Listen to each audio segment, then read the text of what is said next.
आज हम लोग न्यू प्रभात स्कूल की तरफ से आप लोगों को मोमेंट्स स्टैंडर्ड 9 इंग्लिश लिटरेचर के chapter number 4 in the kingdom of fools का एक्सप्लेनेशन करने जा रहे हैं। It is believe that the fools are so dangerous that only very wise people can manage them.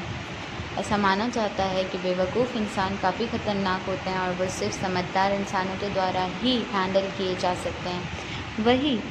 उसी बारे में एक स्टोरी है जो हम यहाँ पर पढ़ेंगे। In the kingdoms of fools, both the king and the ministers were idiots. They didn't want to run things like other kings, so they decided to change night into day and day into night. They ordered that everyone should be awake at night, till their fields and run their business only after dark and go to bed as soon as the sun came up. Anyone who disobeyed would be punished with death. The people did as they were told for fear of death. The king and the minister were delighted at the success of their project. One day a guru and his disciple arrived in the city. It was a beautiful city. It was broad daylight, but there was no one about.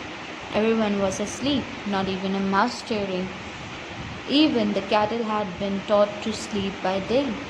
The two strangers were amazed by what they saw around them and wandered around town till evening, when suddenly the whole town woke up and went about its nightly business. अब यहाँ पर हमें बताया जा रहा है कि kingdoms of फूल्स जो था वो उसका राजा भी बेवकूफ़ था और उसके मिनिस्टर्स भी बेवकूफ़ थे। और वो लोग इतने अजीब थे कि उनके राजा ने ये डिसाइड किया कि वो दिन को रात मानेंगे और रात को दिन, यानी दिन में सारे सोएंगे और रात में सब काम करेंगे। और इसी तरह सारे काम करते थे, अपना बिजनेस चलाते थे, रातों को काम करना और दिन में सोना। और अगर ऐसा कोई ना करता तो उसे जान से मार दिया जाता। जान से मारने के डर की वजह से पूरा शहर उसी तरह काम करने लग गया, यहाँ तक कि वहाँ के जानवर भी।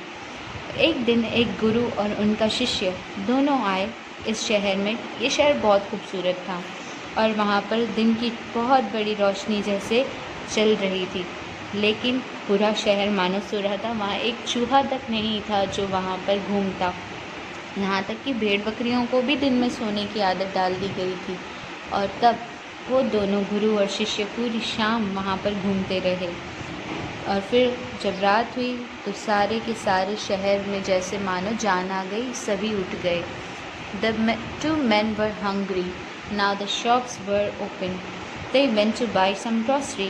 To their astonishment, they found that everything cost the same, a single doodoo. Whether they bought a measure of rice or a bunch of bananas, it cost a doodoo. The guru and his disciple were delighted. They had never heard of anything like this. They could buy all the food they wanted for a rupee. अब दोनों को बहुत ज़्यादा भूख लगी। अब शाम हुई तो बट ऑब्वियस सारी दुकानें खुल गईं, सारी सब्जियों की, खाने की, हर चीज़। फिर वो वहाँ गए, उन्होंने थोड़ा सा सामान लेना चाहा तो उन्होंने चावल और बनाना ख़रीदने के लिए गए। तो वहाँ पर उन्होंने देखा कोई भी चीज़ ख़रीदो 1 रुपये के दाम से, यानी 1 डूडू के दाम से। कुछ भी आप लो, चाहे चावल लो या बनाना, हर किसी का दाम एक ही था। और ये दोनों तो बड़े खुश हो गए कि हर चीज़ 1 ही रुपये की है। तो फिर उन्होंने वहाँ खाना ख़रीदना शुरू किया।